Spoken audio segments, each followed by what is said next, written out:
I had just arrived from an overseas trip, which I purposefully scheduled to arrive back home on a Saturday so I could use Sunday to rest and catch up with the time zone changes. While I was somewhere between Newark and Denver, I got a text message from my friend Doug asking whether I was going to the OVM show in Corvallis on Sunday. I had completely forgotten about the OVM show, so I replied to Doug with a "we'll see" answer. I arrived Saturday afternoon and tried to stay up and sleep in the proper time zone time, but I failed and fell asleep early. This means I also woke up early, and the good thing is that I felt good about getting out of bed. I went to the shop and started working on the CX500. Well, it's a Honda, so I checked the oil, inflated the tires, and made sure it started.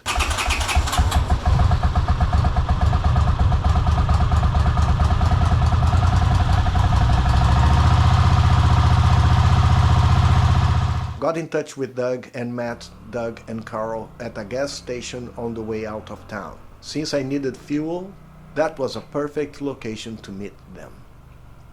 Ken, who lives east of town, was going to go directly to the show. So our group of 3 riders was made up of 4 motorcycles. My 1980 Honda CX500, Doug's 1972 Moto Guzzi Eldorado, and Carl's 1984 Honda Goldwing, carrying a 1965 BMW R69S in tow. What a convoy! Someone who has some knowledge about motorcycles, if passing us on the road, would certainly take a second or third look. What the heck? What a bunch of unattached misfits! And one of them carries another motorcycle in tow? Yeah, but that's what makes riding with these guys so interesting. We were not parading new and fancy motorcycles, and although the motorcycles we are riding are old and unique, they do not belong in the pantheon of adored relics. Since I made the video of my CX500 a few months back, I learned it was used as a delivery motorcycle in England. Who would have thunk CX500s were at some point a blue-collar worker of sorts? The Moto Guzzi Eldorado has a slightly better working past, as these bikes had a stint as police motorcycles at one point in time. Therefore, our claim to fame and the stars of our trip was Carl's luxurious 1984 Honda 1200 Goldwing and Carl's prized 1965 BMW R69S, better valued for the occasion when BMW is the brand of the show this year. Anyway, after a quick pit stop, we made it to the show. Soon after, Ken arrived with his BMW R60 with the rare Husky 8-gallon tank. The show was great, as always. As I mentioned before, BMW was the brand of this year's show. But as always, you'll find all brands in this show. British bikes, Japanese bikes, American and Italian motorcycles. A couple of highlights this year was that there was not one but 2 CBX Super Sport bikes, making this a 2-motorcycle row of 12 cylinders. And what about this one-speed Boss Hoss V8 supercharged motorcycle? Chatted with the owner, nice fella. Thank you for telling me about your nice and rare machine. There were many other very nice motorcycles, but the showstopper was this tiny 1962 CR93 that was just fresh off the boat. Literally. Talking to the owner, he said the bike had been uncradled the day before after having just arrived from Japan. Only 150 to 200 CR93s were made, and of those only 20 were street versions with street accessories like fenders like this one bike. Want rare? Here it is. And check those dual overhead cams.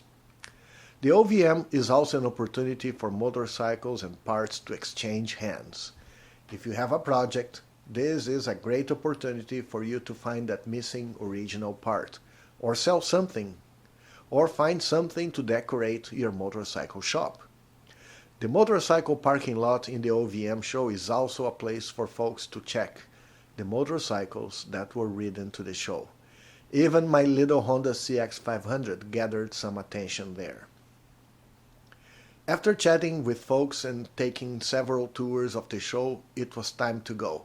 I wanted to go home early and rest, so we ditched Carl, who was going to stay for the duration of the show, while Doug, Ken, and I left at about noon to get lunch in Corvallis and ride back home soon after. Riding with these guys is always an adventure. They are impatient, direction-challenged folks. They need supervision. So I'm there scrambling to pack my cameras, getting ready to go.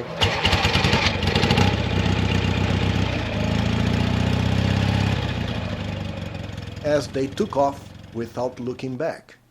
It was then that my first and only one so far channel subscriber recognized me and came to talk to me. I never got your name, sir, but thank you so much for recognizing me and saying good words about my videos. I much appreciated you stopping by to chat. And I'm sorry I had to take off, but if I'm not supervising these friends of mine, we will be riding in circles and getting lost, and it will take all day to get home. As you can see, simply trying to exit the event already created major chaos. They had left, so I rode to the exit thinking I would find them at the exit gate. But they were not there. But then I just saw Ken taking off to the left, so I followed him, just to realize he was circling back to the show from another entrance. What a mess. We rode back through the show to the exit, now looking for Doug. Once we regroup, now Ken is claiming he knows where we are going. From there, things got slightly worse as we are now navigating the large metropolis of Corvallis, which was a bigger challenge. After a couple of times getting lost and going to places that are closed on Sundays, we finally made it to Plan C for lunch. There's a parking lot right there. Yeah, why don't we park right there? That's a good idea. Which required one more circling back, including going against traffic on a one-way street, to finally park our motorcycles. Do you guys know a TV series called The Three Stooges? Yeah. Lunch was great, by the way, and from there we left towards the south to go home.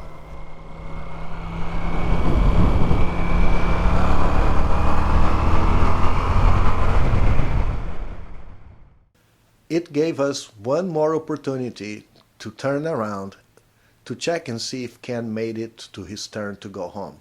Just past American Road where that truck was. I think I'll go back and just ride back to Peoria and see if he's there. Yeah, let's do that. 'Cause last time I saw him was Peoria.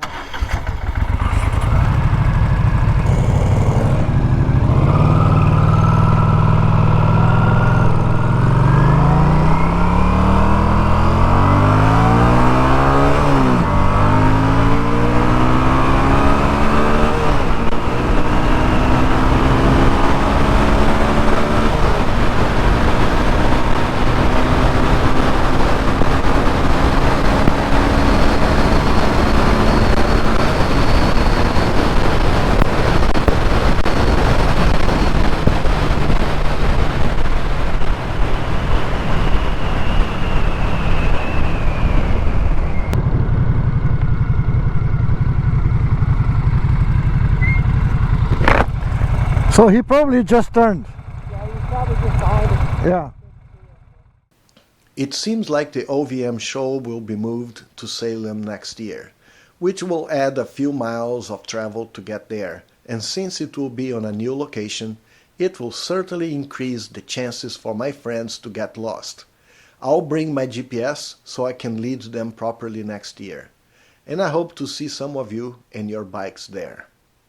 Well, that was it, my friends. This was a quick video of my adventures with the CX500, the perfect motorcycle to go to a vintage motorcycle show. Thank you for watching this video.